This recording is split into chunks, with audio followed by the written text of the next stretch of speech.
ரம்ஜான் உலகம் முழுவதும் முஸ்லிம்கள் கொண்டாடும் ஒரு முக்கியமான மாதமாகும்.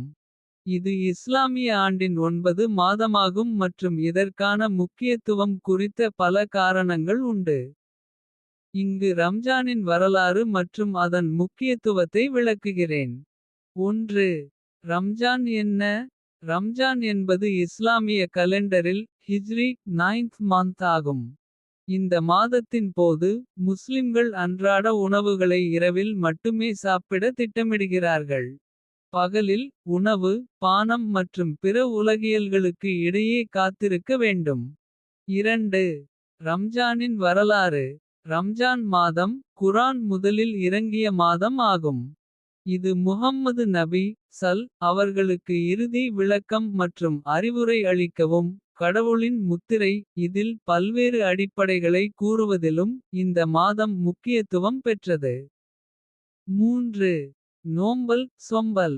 ரம்ஜானின் முக்கியத்துவமான அம்சங்களில் ஒன்றாக நோம்பல் சொம்பல் உள்ளது. இது பகலில் உணவு பானம் மற்றும் விருப்பங்களை நிறுத்துதல் என்பதால். மனதிற்கண் அடியொற்றுக்கான ஆதரவை வழங்குகிறது. இது முஸ்லிம்களுக்கு பாவம் மற்றும் பரிசுத்தத்தின் மேல் கவனம் செலுத்த உதவுகிறது. 4. ரம்ஜானின் மையத்துடன் கூடிய வழிபாட்டு பிராரம்பங்கள். முஸ்லிம்கள் ரம்ஜான் மாதத்தில் அதிகமாக கடவுளுக்கு சேவிக்கின்றனர். தொழுகைகள் நன்னயம் செதுக்காட்டுதல் சமூகம் மரியாதை உறவுகளுடன் சந்திப்பு ஆகியவை முக்கியமான அம்சங்களாகும். ரம்ஜான் காலத்தில் முஸ்லிம்கள் பரிசுத்தமுள்ள ஆண்டின் மையமாக உள்ளனர். இது தஃப்மல் திரும்புதல் மற்றும் வளர்ச்சியை உருவாக்குகின்றது. இதுவே மனதில் கடவுளின் பேராசையை உணர்க்கும் ஒரு மகிழ்ச்சியான உறவாக விளங்குகிறது. 6. இஸ்லாமிய சமூகத்தில் ரம்ஜான். இது இஸ்லாமிய சமூகத்தின் கருதுகோள்களை வலுப்படுத்துவதற்கான மாதமாக கருதப்படுகிறது.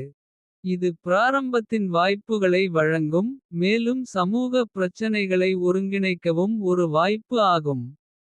7. ரம்ஜானின் திவசங்கள். பரிசுத்தமான இறுதியில் இருக்கும் ரம்ஜான் மசூதியில் கருத்துக்களை பரிமாறுவதற்கும். பேருதவிகளை பெற்றுக்கொள்ளவும் ஒரு வாய்ப்பு என்பதால். முஸ்லிம்கள் மிக்க சந்தோஷத்துடன் இதை கொண்டாடுகிறார்கள். ரம்ஜான் என்பது திறந்த உணர்வுகளால் வழிநடத்தப்படும் ஒரு மாதம். இது தவிர மனதை கற்றுக்கொள்ள. பரிசுத்தம் அடைவதற்கான வாய்ப்பு கொண்ட மற்றும் சமூக அடிப்படைகளை உறுதிப்படுத்தும் தினங்களாக இருந்து வருகிறது.